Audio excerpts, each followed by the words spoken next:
আসসালামু আলাইকুম। আরআর গার্ডেনে আপনাদের সকলকে স্বাগত। শীত তো চলেই গেল। আর শীতে আমাদের গার্ডেনে এত পরিমাণে শীতের ফুল সবজি থাকে যে ইনডোর গুলোর যত্নের দিকে আমরা তাকাতেই পারি না। আর শীতে বেশিরভাগ গাছই ডরম্যান্সিতে চলে যায়। বিশেষত ইনডোর প্ল্যান্টস গুলো তো একেবারেই শীতে গ্রোথ হয় না।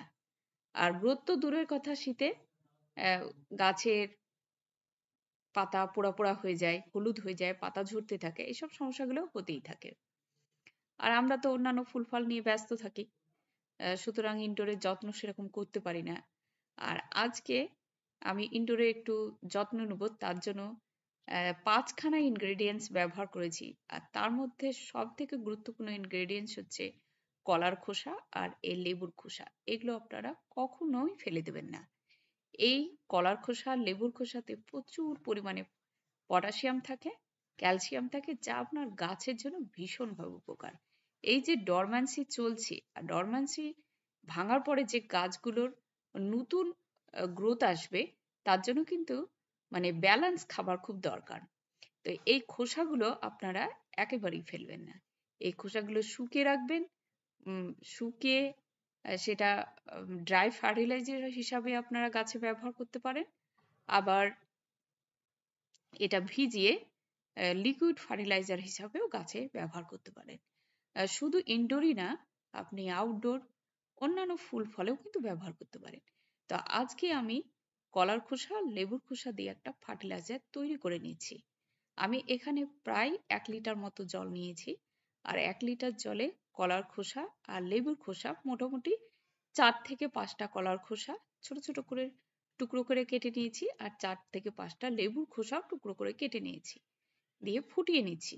ফুটিয়ে নেব মিনিট 10-5, তাহলেই হয়ে যাবে। মানে জাস্ট ভালোভাবে ফুটে নির্যাসটা বেরিয়ে গেলেই আমি এটা ছাঁকনি দিয়ে ছেঁকে নেবো। যে খুব বেশি ফুটিয়ে নিতে হবে সেটা কিন্তু দরকার নেই।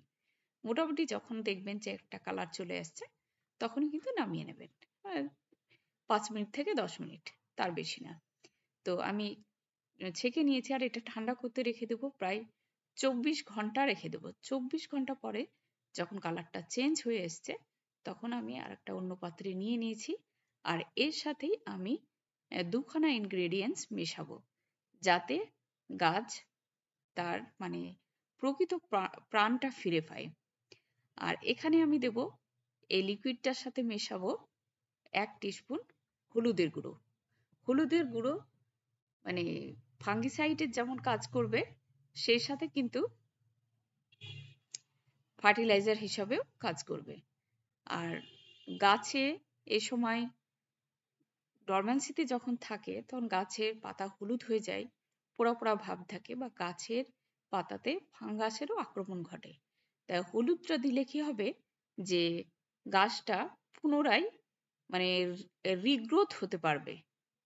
আর গাছে এই ধরনের ফাঙ্গাসের আক্রমণ থেকে গাছ রক্ষা পাবে। মাটিতেও যেমন ফাঙ্গাসের আক্রমণ হয়, সেটা থেকেও যেমন রক্ষা পাবে, এবং গাছের পাতাও কিন্তু রক্ষা পাবে। আর আরো আমি অ্যাড করছি 1 টিস্পুন এপসম সল্ট। এপসম সল্টটা হচ্ছে ম্যাগনেসিয়াম সল্ট। আর ম্যাগনেসিয়ামের অভাবে কিন্তু গাছের পাতা পড়ে যায়, ফুল পড়ে যায়, ফল পড়ে যায়। তো ইনডোর প্ল্যান্টস গুলো যখন ডরম্যান্সিতে থাকে, তখন গাছগুলো কিন্তু গ্রোথ হয় না, পাতা পড়তে থাকে, হলুদ হয়। তো এইটা রোধ করার জন্য আমি 1 টিস্পুন এপসম সল্ট অ্যাড করে দিচ্ছি। আর ফেব্রুয়ারি মাসে কিন্তু আপনাকে এই কাজটা করতেই হবে। ইনডোর প্ল্যান্টের পারফেক্ট যত্ন নিতে হবে, তাহলেই দেখবেন ফেব্রুয়ারির পর থেকে নতুন পাতা গজাবে, আর পাতার গ্লেজও বাড়বে। ইনডোর প্ল্যান্টস গুলো আমরা যেহেতু ফুল দায়ী প্ল্যান্টস না, ইনডোর গুলো আমরা বেশিরভাগ পাতাবাহার রাখি। তো পাতাটাই হচ্ছে মেন। পাতাটার গ্লেজ যত আমরা বাড়াতে পারবো এবং পাতাটার রিগ্রোথ যত করতে পারবো, ততই কিন্তু গাছগুলো দেখতে ভালো হবে। আর গাছে আমি খাবারটা অ্যাপ্লাই করার আগে গাছগুলোতে যেসব শুকনো পাতা আছে, সেগুলো কিন্তু ছাড়িয়ে ফেলবো, কারণ শুকনো পাতা থেকে ফাঙ্গাসের আক্রমণ হয়। আর তারপরে কাজটা করব, যে প্রত্যেকটা টবে এই 2-1 দানা করে আমি ডিএপি দিয়ে দেবো। ডিএপি হচ্ছে আপনার র্যাপিড গ্রোথ হতে সাহায্য করবে। যেহেতু এরা ডরম্যান্সিতে ছিল, একেবারে গ্রোথ ছিল না, আর শীতে আমরা তেমন ভাবে পাতাবাহার গাছগুলোর কেয়ারও নিই না, তার ফলে ওদের গ্রোথ বৃদ্ধিটা একেবারেই বন্ধ হয়ে গেছিল।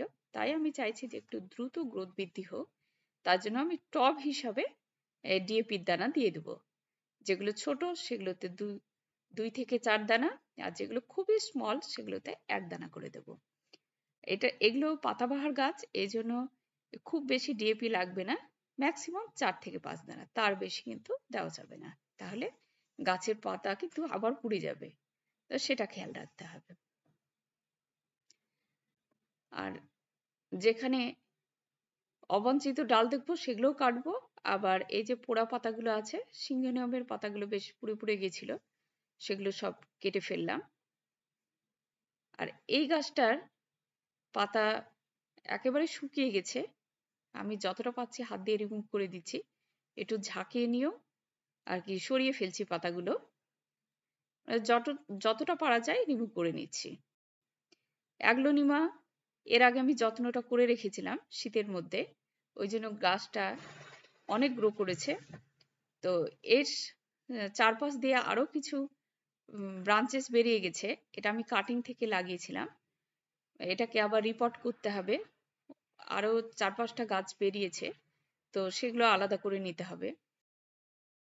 মানি প্ল্যান্টেও কিছু পাতা পুড়ে পুড়ে গেছিল, হলুদ হয়ে গেছিল, সেগুলো আমি সরিয়ে ফেলছি।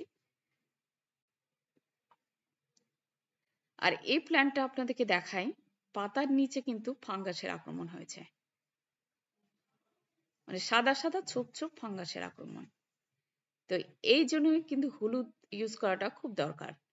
আপনারা চাইলে নিম ওয়াটারও ইউজ করতে পারেন, আমার নিম ওয়াটার বানানো, নিম তেল বানানো এগুলো সবই আছে, আমি ডেসক্রিপশন বক্সে লিঙ্কগুলো দিয়ে দেবো, আপনারা দেখে নিতে পারেন। নিম ওয়াটার হচ্ছে নিম তেলের থেকেও নিম ওয়াটার ইনডোর প্ল্যান্টসের জন্য খুব কার্যকারী। নিম তেলটা পাতার সাথে চিপকে লেগে থাকে, সেটা ইনডোর প্ল্যান্টসের জন্য ভালো আর কি দেখায় না। নিম ওয়াটারটা সরাসরি নেমে যায়, আবার পাতার গ্লেজও বাড়ায়। আর নিম অয়েলটা আপনি আউটডোরে ব্যবহার করতে পারেন।